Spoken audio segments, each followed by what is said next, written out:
ইতিপূর্বে আপনি আপনার ফেসবুক পেজ বা প্রোফাইলের জন্য মনিটাইজেশন পাওয়ার জন্য আবেদন করেছিলেন, কিন্তু কিছুদিন পরে আপনাকে এইরকম একটি নোটিফিকেশন দিয়ে জানিয়ে দিয়েছে যে আপনার আবেদনটি বাতিল করা হয়েছে। আপনি যদি আমার এই পেজের বা আমার এই স্ক্রিনের দিকে একটু লক্ষ্য করেন তাহলে দেখতে পাবেন যে অ্যাপ্লিকেশন রিজেক্টেড।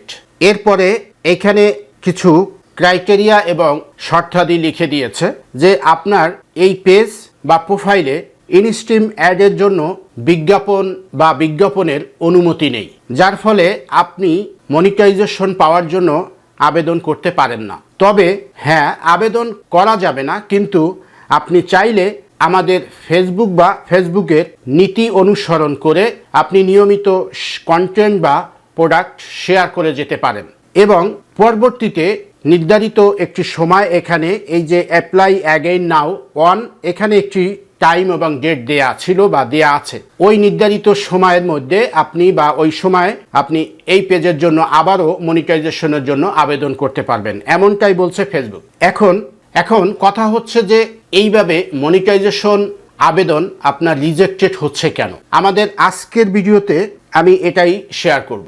এখন আমি আপনাদের সাথে আলোচনা করব আমার এই পেজের জন্য আবারও মনিটাইজেশন পাওয়ার আবেদন কিভাবে করব এবং এই আবেদন করার জন্য আমাকে কি কি প্রসেসিং আগে অনুসরণ করতে হবে বা কি কি নিয়ম কানুন আগে আমাকে অনুসরণ করতে হবে। এই বিষয় নিয়ে আজকের এই ভিডিওটি আমি সাজিয়েছি, আপনাদের সাথে A to Z আলোচনা করার চেষ্টা করব।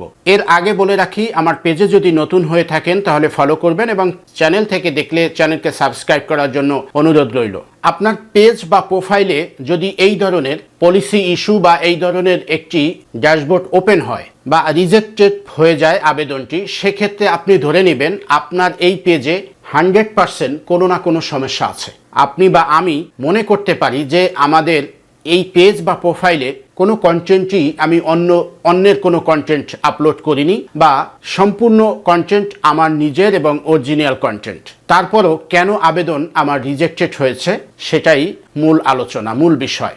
আপনার যখন এই আবেদনটি রিজেক্টেড হয়ে গেছে বা রিজেক্টেড হবে আবেদনের পর, মনিটাইজেশন আবেদনের পর আবেদনটি পেন্ডিং করে কিছুদিন পরে রিজেক্টেড করেছে, তখন আপনাকে টোটাল পেজ বা প্রোফাইলের আপনি এটাকে তদারকি বা অবজার্ভ করতে হবে। আপনি টোটাল ভিডিওকে পর্যালোচনা করে দেখবেন যে এই ভিডিওতে কোনো আনঅরিজিনাল কন্টেন্ট বা আনঅরিজিনাল সাউন্ড বা মিউজিক আপনি ব্যবহার করছেন কিনা। সেক্ষেত্রে আপনি যদি এই ধরনের ভিডিও বা আনঅরিজিনাল মিউজিক বা কন্টেন্ট ব্যবহার করে থাকেন, আংশিক বা কিছু অংশ, সেক্ষেত্রেও আপনি এটাকে ডিলিট করে দিবেন। এরপরে অতীতে কখনো না কোনো সময় আপনি দেখা যাচ্ছে যে আপনার পেজ বা প্রোফাইল থেকে আপনি কোনো ভিডিও শেয়ার করেছেন, আপনার একটি ভিডিও ভালো লেগেছে, এই ভিডিওটি শেয়ার করেছেন। এই শেয়ার করা ভিডিওটি যদি স্প্যামিং এর আওতায় থাকে তাহলে সেক্ষেত্রে আপনার এই শেয়ার করা পেজ বা প্রোফাইলেও স্প্যামিং হয়ে গেছে। ওই স্প্যামিং করার ফলে আপনার পেজ বা প্রোফাইল এই মনিটাইজেশনের আবেদন থেকে নাকচ হয়ে গেছে। দ্বিতীয়ত হচ্ছে, আমরা যে কোনো কন্টেন্ট বা ভিডিও কপিরাইট এ সমস্ত মিউজিক ফ্রি মিউজিক না, কপিরাইট ফ্রি মিউজিক না, এই জাতীয় ভিডিও অডিও আমরা ইউজ করছি, অতীতে যদি ইউজ করে থাকি, সেক্ষেত্রে এই ইউজের ফলেও আমাদের এই ভিডিও শেয়ারের সাথে সাথে স্প্যামিংয়ে চলে গেলে সেই ক্ষেত্রে আপনি এই মনিটাইজেশনের আবেদন থেকে আপনাকে রিজেক্টেড করা হয়েছে। বর্তমানে এই ফেসবুকের নিয়ম নীতি এবং টার্মস অ্যান্ড কন্ডিশন খুবই কঠিন, যেটি আপনি ফেসবুক পরিচালনা করলে, আপনি করছেন যেহেতু আপনি বুঝবেন। মনিটাইজেশনের আবেদন পেলে বা আবেদন করলে এরপরে যদি এই নিয়ম নীতির মধ্যে না থাকেন তাহলে সেক্ষেত্রে মনিটাইজেশন পেতে আপনাকে অনেক বেগ পেতে হবে। তৃতীয়ত আরেকটি বিষয় আলোচনা করব, সেটি হচ্ছে দেখা যাচ্ছে যে আমরা বা আপনি ভিডিও আপলোড করছেন বা কোনো লিঙ্ক শেয়ার করছেন, আপনার ভিডিও আপলোড করে ভিডিওর নিচে হর হামেশা আপনি একটি কোনো থার্ড পার্টি বা অন্য কোনো সামাজিক সাইটের লিঙ্কটি শেয়ার করে দিচ্ছেন। এভাবে এটা স্প্যামিংয়ের আওতায় পড়ে। আপনি ফেসবুক প্ল্যাটফর্মে ইউটিউব বা অন্য কিছুর ভিডিও লিঙ্ক শেয়ার করবেন, সেটি স্প্যামিংয়ের আওতায় পড়লে আর এই স্প্যামিংয়ের জন্যই আপনি পলিসি বা ভায়োলেশনের শিকার হতে পারেন, এটা আমি মনে করছি। এইভাবে যদি স্প্যামিং হয়ে আপনি পলিসির আওতায় আসেন, সেক্ষেত্রে আপনি মনিটাইজেশন পেলেও মনিটাইজেশনের আবেদন করলে আবেদনটি পেন্ডিং রেখে আপনাকে রিজেক্টেড করতে পারে এবং রিজেক্টেড করছেও।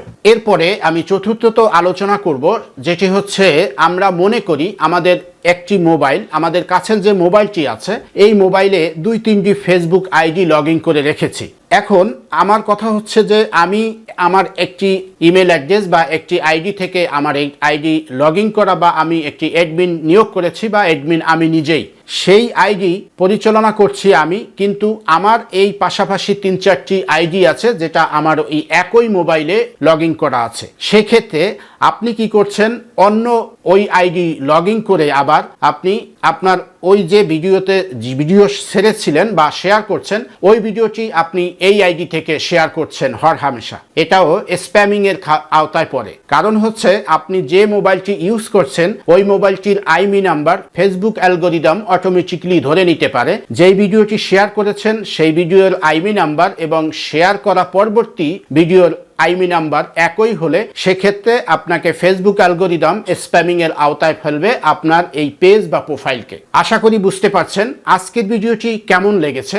এভাবে যদি আপনি নিয়ম নীতি এবং ফেসবুকের সবকিছু নিয়ম অনুসরণ করে ভিডিও কন্টিনিউ করেন, তাহলে আমি মনে করি আপনার মনিটাইজেশনের ক্ষেত্রেও কোনো বাধা বা বিপত্তি হবে না। এভাবে যদি আপনি নিয়ম নীতি মেনে ভিডিও কন্টেন্ট আপলোড করে যান নিয়মিত, সেক্ষেত্রে আপনার মনিটাইজেশনের ক্ষেত্রেও মনিটাইজেশন আবেদন করলে সাথে সাথে আবেদন অ্যাকসেপ্ট বা সাকসেসফুলি হয়ে যাবে। আশা করি এই ভিডিওটি ভালো লেগেছে, এবং ভালো লাগলে ভিডিওটি লাইক, শেয়ার, কমেন্ট করবেন। পরবর্তীতে ভিডিওটি আপনারা শেয়ার করে দিতে পারেন অন্যের মাঝে, যাতে করে অন্যরাও উপকৃত হতে পারে। পরবর্তীতে নতুন কোনো এপিসোড নিয়ে আপনাদের সামনে উপস্থিত হব।